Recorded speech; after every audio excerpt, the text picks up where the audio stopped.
ತಮಿಳುನಾಡಲ್ಲಿ ಸರ್ಕಾರ ರಚನೆಗಾಗಿ high ಡ್ರಾಮಾವೇ ಸೃಷ್ಟಿಯಾಗಿತ್ತು. Governor ವಿರುದ್ಧ ಕಾಂಗ್ರೆಸ್ ಮತ್ತು ಟಿವಿಕೆ ಸಿಡಿದೆದ್ದಿದ್ದವು.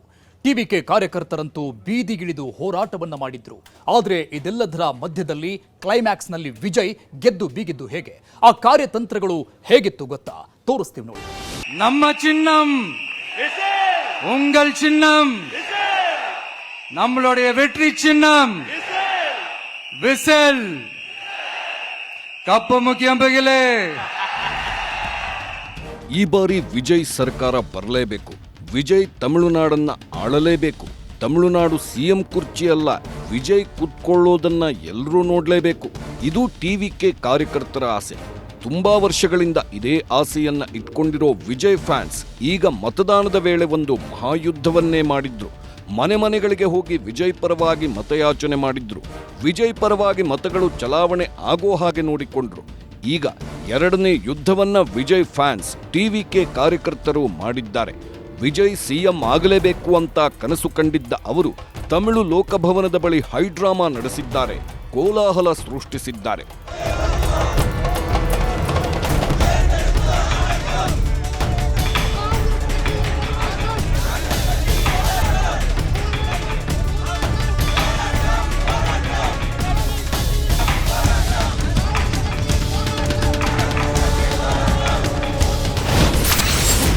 ಎಲೆಕ್ಷನ್ ಗೆಲ್ಲೋದು ಯುದ್ಧ, ಸರ್ಕಾರ ರಚಿಸೋದು ಮಹಾಯುದ್ಧ.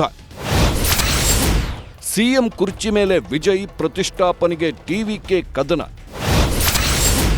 ತಮಿಳುನಾಡು ಲೋಕಭವನದ ಮುಂದೆ ಹೇಗಿತ್ತು ಹೈಡ್ರಾಮಾ? ಏನು ಬೇಕಾದರೂ ಮಾಡ್ತಾರೆ. ವಿಜಯ್ ಸರ್ಕಾರ ಬರೋದಕ್ಕೆ ವಿಜಯ್ ಫ್ಯಾನ್ಸ್ ಏನು ಬೇಕಾದರೂ ಮಾಡ್ತಾರೆ. ಟಿವಿಕೆ ಕಾರ್ಯಕರ್ತರು ಯಾವ ಮಟ್ಟಕ್ಕೆ ಬೇಕಾದರೂ ಇಳಿತಾರೆ.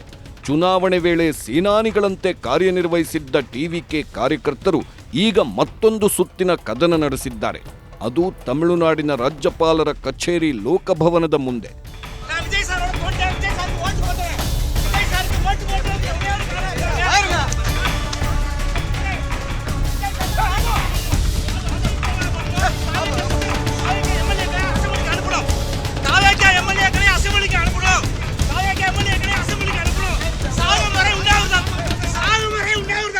ಎಸ್, ಚೆನ್ನೈನಲ್ಲಿ ಲೋಕಭವನದ ಹೊರಗೆ ಟಿವಿಕೆ ಪ್ರತಿಭಟನೆ ನಡೆದಿದೆ.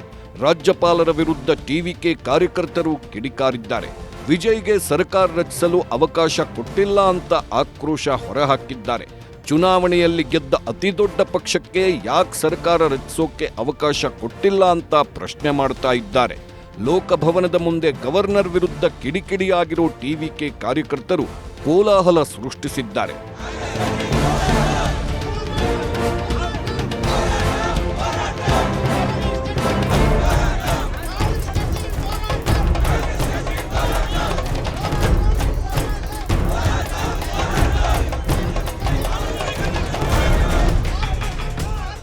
ಯಾವುದೇ ಚುನಾವಣೆ ಇರಲಿ, ಮೆಜಾರಿಟಿ ಬರಲಿ ಬರದೇ ಇರಲಿ, ಅತಿ ಹೆಚ್ಚು ಸ್ಥಾನ ಗೆದ್ದ ಪಕ್ಷವನ್ನ ಆಹ್ವಾನಿಸಿ ಸರ್ಕಾರ ರಚಿಸೋದಕ್ಕೆ ಅವಕಾಶ ನೀಡೋದು ರಾಜ್ಯಪಾಲರ ಕರ್ತವ್ಯ. ಹೆಚ್ಚು ಸ್ಥಾನ ಗೆದ್ದ ಪಕ್ಷ ತನ್ನ ಬಹುಮತವನ್ನ ಸಾಬೀತುಪಡಿಸೋದು ವಿಧಾನಸಭೆಯಲ್ಲಿ ಮಾತ್ರ.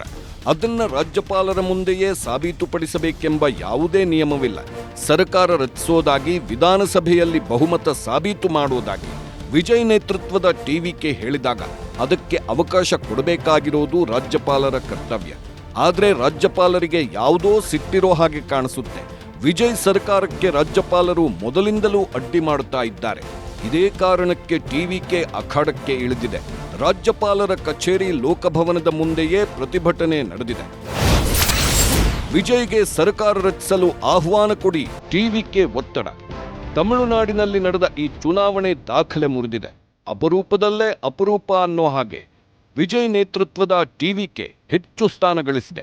ಆಡಳಿತ ಪಕ್ಷ ಡಿಎಂಕೆ ಗೆದ್ದಿದ್ದು 59 ಸೀಟು. ವಿರೋಧ ಪಕ್ಷದಲ್ಲಿದ್ದ ಎಐಎಡಿಎಂಕೆ ಗೆದ್ದಿದ್ದು 47 ಸೀಟುಗಳನ್ನ. ಇತರೆ ಪಕ್ಷಗಳು 15 ಸೀಟುಗಳನ್ನ ಗೆದ್ದಿವೆ.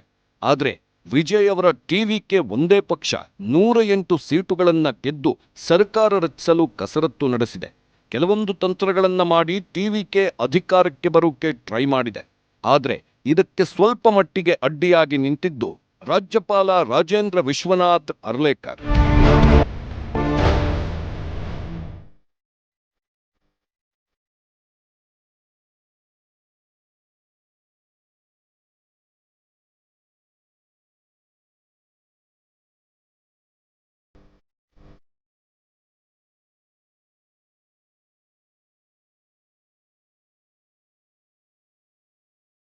108 ಸೀಟು ಅಂದ್ರೆ ತಮಾಷೆ ಏನಲ್ಲ. ಆದ್ರೆ 108 ಗೆದ್ದ ವಿಜಯ್ ಕಾಂಗ್ರೆಸ್ ಜೊತೆಗೆ ಸೇರಿ ಸರ್ಕಾರ ರಚನೆ ಮಾಡಲು ಮುಂದಾಗ್ತಾ ಇದ್ದಂತೆಯೇ ರಾಜ್ಯಪಾಲ ಅರ್ಲೇಕರ್ ಕಿರಿಕ್ ಮಾಡಿದ್ರು. ಬಹುಮತ ತೋರಿಸಿ ನಂತರ ಸರ್ಕಾರ ರಚನೆ ಮಾಡಿ ಅಂತ ಹೇಳಿಬಿಟ್ರು. ಇದೆಲ್ಲ ಒಂದು ಕಡೆ ನಡೀತಾ ಇರಬೇಕಾದ್ರೆ ಎಐಎಡಿಎಂಕೆ ತಮ್ಮ ಶಾಸಕರನ್ನೆಲ್ಲ ರೆಸಾರ್ಟ್ಗೆ ಶಿಫ್ಟ್ ಮಾಡಿತ್ತು. ಟಿವಿಕೆ ಕಾಂಗ್ರೆಸ್ ಜೊತೆ ಸೇರಿಕೊಂಡು ನಮ್ಮ ಶಾಸಕರಿಗೆ ಗಾಳ ಹಾಕುತ್ತೆ ಅಂತ ಎಐಎಡಿಎಂಕೆ ತಮ್ಮ ಶಾಸಕರನ್ನ ಭದ್ರ ಮಾಡಿತ್ತು. ಇದು ಟಿವಿಕೆಗೆ ತಲೆನೋವಾಗಿತ್ತು. ಶಾಸಕರನ್ನ ಸೆಳೆಯೋದು ಟಿವಿಕೆಗೆ ಕಷ್ಟವಾಗಿತ್ತು. ಆದ್ದರಿಂದ ಏನೂ ಮಾಡುವುದಕ್ಕಾಗದ ಪರಿಸ್ಥಿತಿಯಲ್ಲಿ ಟಿವಿಕೆ ಸಿಕ್ಕಾಕೊಂಡಿತ್ತು. ತಮಿಳುನಾಡಲ್ಲಿ ನಡೆಯಿತು ಟ್ರಯಾಂಗಲ್ ಕದನ. ಎಐಎಡಿಎಂಕೆ ಶಾಸಕರನ್ನ ರೆಸಾರ್ಟ್ನಲ್ಲಿಟ್ಟಿದ್ರು. ರೆಸಾರ್ಟ್ನಲ್ಲಿಟ್ಟು ಸುಮ್ಮನಿರದೆ ಮತ್ತೊಂದು ರಾಜಕೀಯ ಮಾಡೋಕೆ ಶುರು ಮಾಡಿಕೊಂಡ ಎಐಎಡಿಎಂಕೆ ಡಿಎಂಕೆ ಪಕ್ಷಕ್ಕೂ ರಹಸ್ಯವಾಗಿ ಆಫರ್ ಕೊಟ್ಟಿತ್ತಂತೆ. ಡಿಎಂಕೆ ಇಲ್ಲ ಅಂದ್ರೆ ಟಿವಿಕೆ ಜೊತೆಗೆ ಹೋಗೋದಕ್ಕೂ ರಹಸ್ಯವಾಗಿ ಪ್ಲಾನ್ ಮಾಡಿತ್ತಂತೆ. ವಿಜಯ್ ಜೊತೆಗೂಡಿ ಸರ್ಕಾರ ರಚಿಸಲು ರೆಡಿಯಾದ್ರೆ ವಿಜಯ್ ಕಾಂಗ್ರೆಸ್ ಪಕ್ಷವನ್ನ ದೂರ ಇಡಬೇಕು ಅನ್ನೋ ಷರತ್ತನ್ನ ವಿಧಿಸಿತ್ತಂತೆ. ಡಿಸಿಎಂ ಜೊತೆಗೆ 10% ಮಂತ್ರಿ ಸ್ಥಾನಗಳನ್ನ ಕೊಡಬೇಕು ಅಂತಾನು ಕೇಳಿತ್ತಂತೆ. ಇದೆಲ್ಲ ಪ್ರಯೋಗ ನಡೀತಾ ಇರಬೇಕಾದ್ರೆ ಟಿವಿಕೆ ಫ್ಯಾನ್ಸ್ ಅಲ್ಲೂ ಆತಂಕ ಹೆಚ್ಚಾಯಿತು.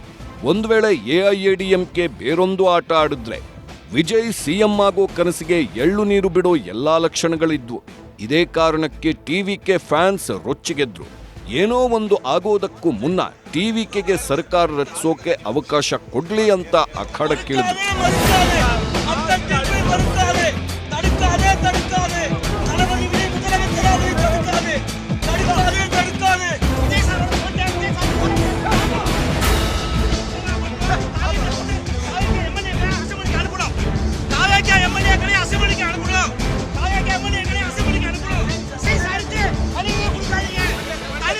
ನಿಮ್ಗೆ ಗೊತ್ತಿರಬೇಕು, ಕೆಲವು ದಿನಗಳ ಹಿಂದೆ ವಿಜಯ್ ಪದಗ್ರಹಣಕ್ಕೆ ನೆಹರು ಸ್ಟೇಡಿಯಂ ಫಿಕ್ಸ್ ಆಗಿತ್ತು.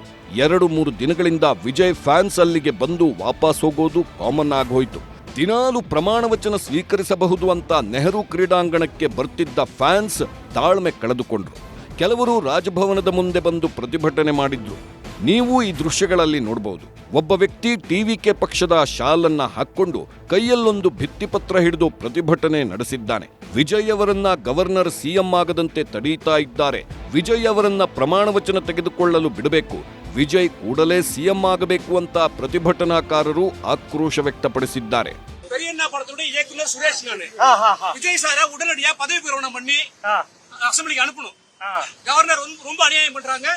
நாட்டு மக்கள் ஒட்டுமொத்தமா ஓட்டு போட்டிருக்காங்க. ஓட்டு போட்ட ஒட்டுமொத்த மக்களுக்கும் துரோகம் பண்றாங்க. இது எதனால பண்றாங்க? விஜய் முக்கியமந்திரி வேணும். விஜய் முக்கியமந்திரி ஆகணும். అదే மக்கள் முடிவு చేశారు.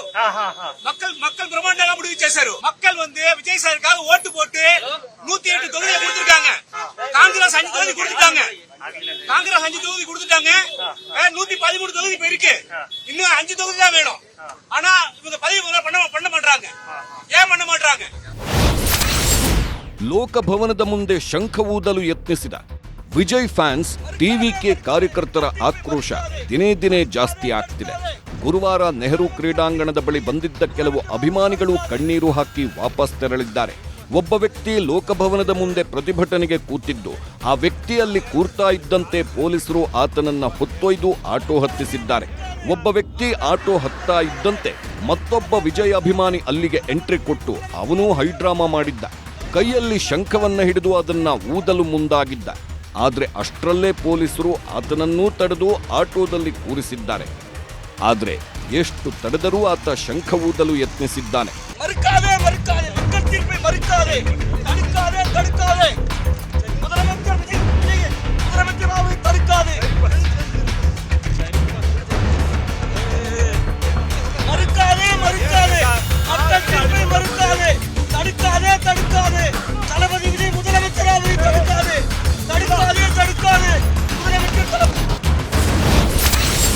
ದೂರದ ಊರಿಂದ ಬೈಕ್ನಲ್ಲಿ ಬಂದು ಕಣ್ಣೀರು ಹಾಕಿದ ವಿಜಯ್ ಅಭಿಮಾನಿಯೊಬ್ಬ ಪ್ರಮಾಣ ವಚನಕ್ಕೆ ತುಂಬಾ ದೂರದಿಂದ ಬಂದಿದ್ದು ಆತ ಕೂಡ ನೋವು ತೋಡಿಕೊಂಡಿದ್ದಾನೆ.